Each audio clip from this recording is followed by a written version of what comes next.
चंडीगढ़ में एक कार्यक्रम आयोजित हुआ है। इस कार्यक्रम को मुख्यमंत्री मनोहर लाल संबोधित कर रहे हैं। दिखाते हैं आपको तस्वीर। जो चोटें होती हैं, लोहार जो मारता अपने हथौड़े से, उनका अपना महत्व होता है। अगर ये 49 नहीं होती तो 50वीं कभी आती ही नहीं।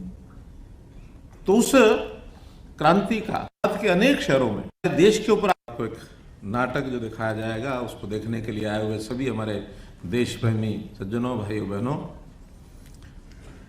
मैं समझता हूं कि ये जो वर्ष है, जो 75 वर्ष हमारी आज़ादी को हो गए हैं, अमृत महोत्सव इस रूप में इस वर्ष को मनाया जा रहा है। और ये अमृत महोत्सव के इस वर्ष में आज की शाम वीरों के नाम जिस प्रकार से इस कार्यक्रम का उल्लेख किया गया है,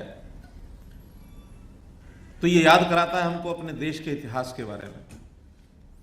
हमारा देश बहुत ही समृद्ध देश, जिसका इतिहास बहुत उज्जवल रहा है, लेकिन कालांतर में किन्हीं कारणों से लगभग 1000 वर्ष की गुलामी भी झेली है।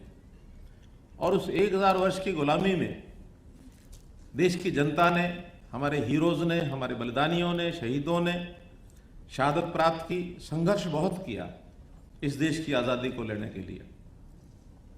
यहाँ चाहे शक हो, हूण हो, कुषाण हो, मुगल हो, कितने ही हमलावर अपने देश पर लगातार आए, लगातार उन्होंने मुकाबला किया। और विशेष बात यह है कि भले वो सारे देश के ऊपर आक्रमण करने के लिए आए थे, लेकिन उसका मुकाबला ये जो हमारी भूमि है, उत्तर भारत की, खास करके हरियाणा क्षेत्र जो है, हरियाणा और पंजाब का ये क्षेत्र, इस क्षेत्र में उनका मुकाबला हमारे वीरों ने डट करके किया। और जो आज हम आज़ादी प्राप्त करके और एक खुली हवा में सांस ले रहे हैं, इस आज़ादी की भी नींव देखा जाए तो 1857 में उन क्रांतिकारी वीरों ने, जिन्होंने इस आज़ादी को लेने का प्रयत्न किया, उनको श्रेय जाता है। और ये 1857 की जो क्रांति है, जिसके बारे में कभी ये कहा जाता है कि मेरठ से प्रारंभ हुई, लेकिन सत्य यह है कि मेरठ में जब मंगल पांडे के बारे में जो कहा जा रहा है, उस से पहले ये क्रांति की ज्वाला भले एक छोटे चिंगारी के रूप में शुरू हुई, ये अंबाला से शुरू हुई थी। उससे 9 घंटे पहले अंबाला में चिंगारी शुरू हुई और फिर मेरठ में ज्वाला बनी। उत्तर भारत के अनेक शहरों में अंग्रेजों को एक प्रकार से चने चबाए गए।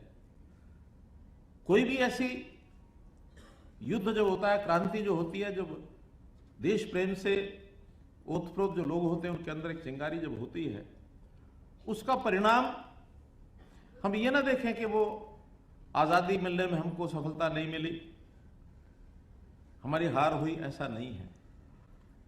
बल्कि उस बीज को जब बोया गया तो उसका परिणाम जो है वो जब मिलता है तो उसका भी अपना एक योगदान होता है। लोहे को काटने के लिए लोहार अगर 50 चोट मार करके उस लोहे को काटता है, तो इसका अर्थ ये नहीं कि 50वीं चोट पर लोहा कटा है। पहली चोट का भी असर होता है, दूसरी का भी होता है। उन जो 49 जो चोटें होती हैं, लोहार जो मारता अपने हथौड़े से, उनका अपना महत्व होता है। अगर ये 49 नहीं होती तो 50वीं कभी आती ही नहीं। तो उस क्रांति का ये परिणाम हुआ। कम से कम एक परिणाम सब देखते हैं। उससे पहले अंग्रेज का फुल फ्लेज राज नहीं था यहाँ। उससे पहले ईस्ट इंडिया कंपनी राज कर रही थी। सन 1600 में